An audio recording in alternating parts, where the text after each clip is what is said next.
All right, everybody, welcome back to the post-game show to get you in the know. I am Ethan Myers with the know here, breaking down the embarrassing Saints loss. As you know, anyone who's watching the game knows, 44-13, and it feels weird to say that that doesn't tell the whole story, right? Because I feel like a lot of times when you say, the scoreboard says one thing, but that doesn't tell the whole story, it's like a positive thing. But in this instance, I think it still applies. It's just not a positive thing because 44-13, not telling the whole story, just means a lot of bad things happened, right? I just feel like we did a whole lot wrong. There wasn't a whole lot right, and the fact that we even had 13 points and a touchdown is pretty astonishing because pregame we talked about the weather conditions were kind of sloppy before the game started, and had that been a noon game, we would have played in the rain. We talked about if the Saints could get one touchdown, I think we win the game, and we got one touchdown, but it was no words, right? It was an interesting game to say the least. So, at this point, it just feels like oh and whatever. I don't know how much worse this can get than 44-13. And again, pregame we talked about this is kind of a statement game. It may have been a statement of the wrong direction, right? It's quite the statement. And the first two games, to relate things to basketball and the Pelicans, Joel Myers says, good teams win at home. And while the NBA is a little bit different in how many games you play, that was one thing that kind of came to mind was, bad teams lose their home games. And both the home games that the Saints had to start the season, kicked off with, oh, you're hopeful. This team is competing. This team is doing this. The team is doing that. It seems like we're getting better. From week 1 to week 2 to looking back last year for Spencer Rattler, he looked better. But then you have this game where you're on the road against a team who has a lot of starters out. I shouldn't say a lot, but meaningful starters, right?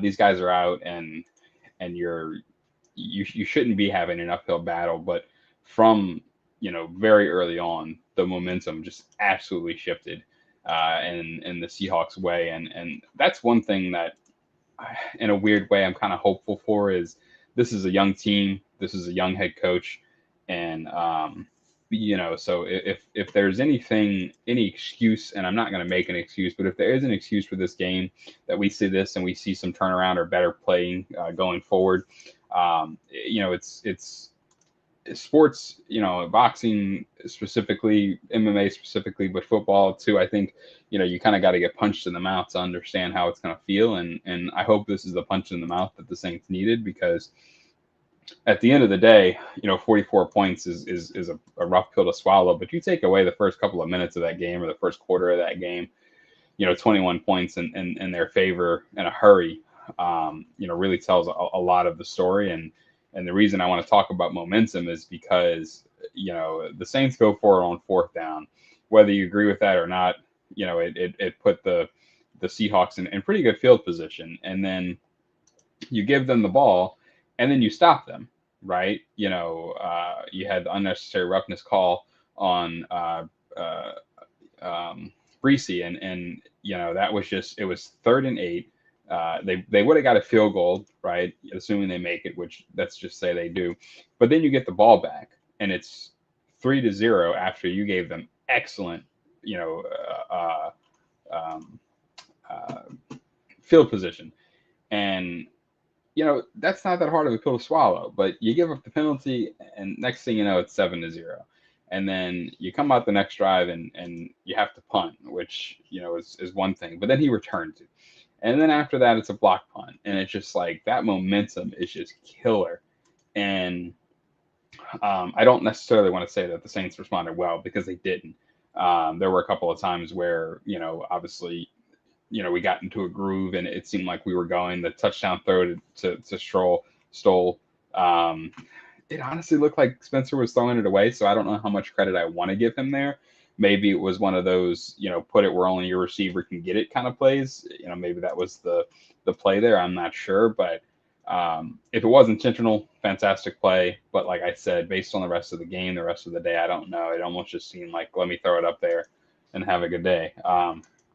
But yeah, I just want to say that, if there's any silver lining to this loss, it's the fact that young quarterback, young head coach, and you want to give him the benefit of the doubt here. And I know some people are checking out on Spencer Rattler and checking out on Kellen Moore, and understandably so. This is a rough game to watch, but I we're not going to see any changes. I think we know that the Saints front office is not going to fire anyone, do any drastic changes in the middle of the season. There were plenty of times that they could have done that early on and they didn't. So I think they're going to ride with their guy no matter what. And the only thing I want to see from the rest of this season is a response, right? Before it was about competing and these young guys getting the time that they needed to develop into the passing of the torch.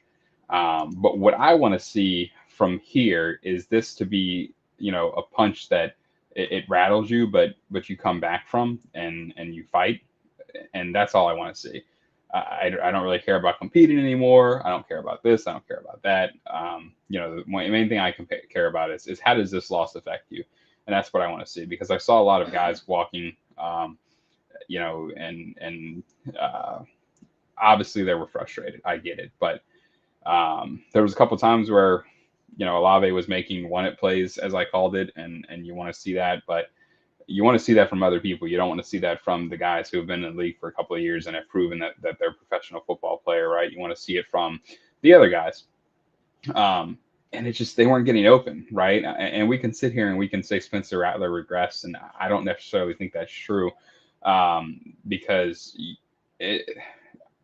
for Rashid Shaheed to just either we're not drawing plays up, right, which is kind of interesting, but at one point Rashid and Brandon Cooks were only targeted once, and to me that's a mistake on game plan, because there's zero reason why Rashid Shaheed and Brandon Cooks should have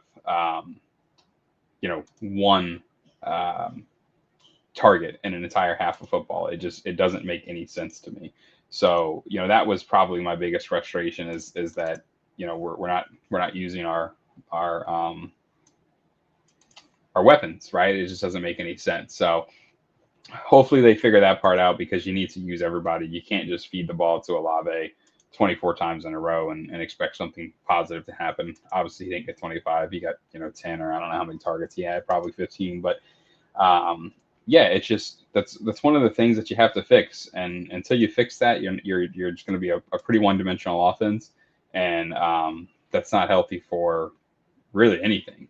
And that's one thing that we absolutely have to address, because you can't have Rashid Shaheed and Brandon Cooks out there running routes for no reason. So, but yeah, like I said, if we're looking for a silver lining, I think this is a gut punch, and really just a punch to the face. I don't even want to call it a gut punch anymore, but a punch to the face. And from here, again, there's some people who are already saying that Rattler's awful and Kellen Moore isn't a good head coach, and this and that. And at the end of the day, it's week 3 in a season that I don't think many Saints fans had a whole lot of expectations or hopes for. But what I want to see from here is how you handle it, right? Because every head coach in the name of the game, what level you're at, all the way down to like high school competitive football, I think every coach has a loss that they'll never forget, and it either ruins their career or makes their career. And even in the middle of their career, guys have really bad losses, and you can't let one game make or break you. And that's what I hope to see from Kellen Moore from here. And then to address the Spencer Rattler things, I mean, under pressure all day, I don't think he had longer than 5 seconds to make a decision. I don't think you can expect even a high-level quarterback to go through 4 reads in the time that Spencer had to throw the ball. So really, I take 218 yards and probably I don't know what this 28 of 39 would be percentage wise, but I'm not ready to say Rattler is washed and Rattler is this and Rattler is bad, like some people on social media are jumping on the train for, because I mean I don't think he ever really let the score bother him. And it's the same thing with like his win-loss record. He's not letting it affect him. I don't think he's not going out there with that in the back of his mind, which is good. You want to see. And I mean, to be honest with you, outside of the craziness of this game, Throwing 39 times and completing on 28 of those for 218 yards and a touchdown and an interception. I don't really think that's an awful game. You throw the ball 40 times and you only have one interception. And frankly, I think Rattler was forcing it sometimes because he wanted to make something happen, which I'm completely okay with. I want him to take those chances. So I'm not mad at the game Rattler had. Rattler had. I think people again they're just going to jump on this train of he's garbage and the Saints made the wrong choice and we spent the second round. They want something to complain about, and I think they're going to latch on to him just because he hasn't won a game. And I think it's somewhat of a fair assessment, but I don't think it's give up on the kid and throw him in the trash because I don't understand the logic behind that at all. And it's the Saints just need to figure out where they're going from here, right? That's the biggest thing. Like I said, I'm interested to see how Kellen Moore responds more than anything because there were a couple of times people pointed out that he wasn't showing a whole lot of emotion and things like that, and some comparisons to Dennis Allen. So we'll see. That's the biggest thing is how you respond, and that's what I'm most interested in seeing is how does he respond. Again, not really worried about Rattler. That's I think the offense needs to figure out what it's doing around him because the amount of pre-snap penalties, the amount of pressures that they had. Meanwhile, we can't get to Sam Darnold, but we're letting them just be in Rattler's face every 2 seconds. It's pretty awful. But it's going to be interesting to see how this team goes forward. And the best thing that I could say is kind of like last couple of years, when you commit to a quarterback, you need to commit to that quarterback. I don't think dink and diamond and nothing but shotgun. Very little play action. Obviously, this is a game where you're probably not going to see a whole lot of play action because of the score discrepancy, but I just don't feel that we're playing to Spencer's strengths right now. And again, if you're going to choose a quarterback, you need to be okay with changing your game. Otherwise, get a new quarterback. You're wasting everyone's time and efforts out there if you're going to try and make, if you're trying to, what's the saying? If you try to judge a fish off its ability to climb a tree, you're going to be disappointed. So, let Rattler swim. Let him be a fish if he's a fish, right? He may not be the quarterback that you think fits your scheme, and you either have to, hand over that playbook to someone that you trust that can run the playbook better to Spencer, or make a hard decision and go with a different quarterback. Either way, you need to make a decision because you can't have this middle of the road offense with Spencer. I don't think it's going to work. I think he needs to sling it. But we'll see. Like I said, it's about how you respond, and you get punched in the face, just get back up and see what you can do after that. And that's what I want to see. But yeah, I mean, I have the question for everyone, and was it bad or was it just bad momentum?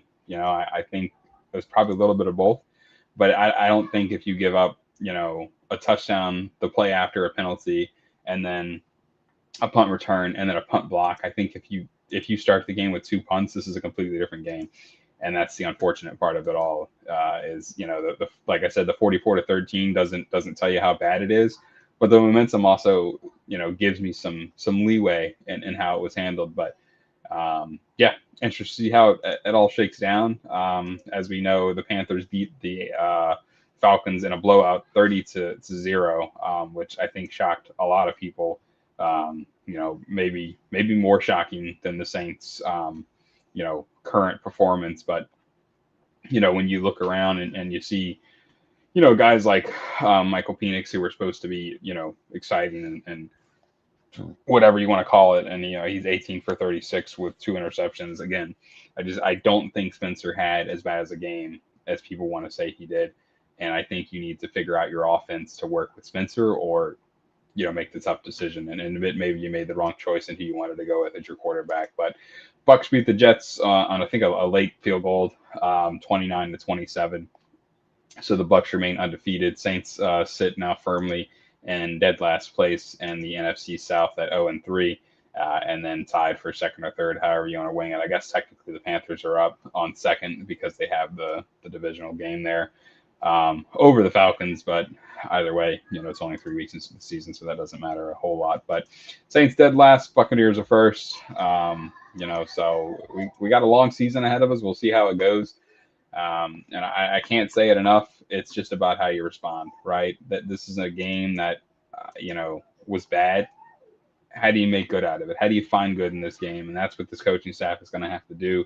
And that's how they're going to have to respond because, you let this game make you. You're not going to be in the NFL for a very long time as a head coach or, coaching staff in general.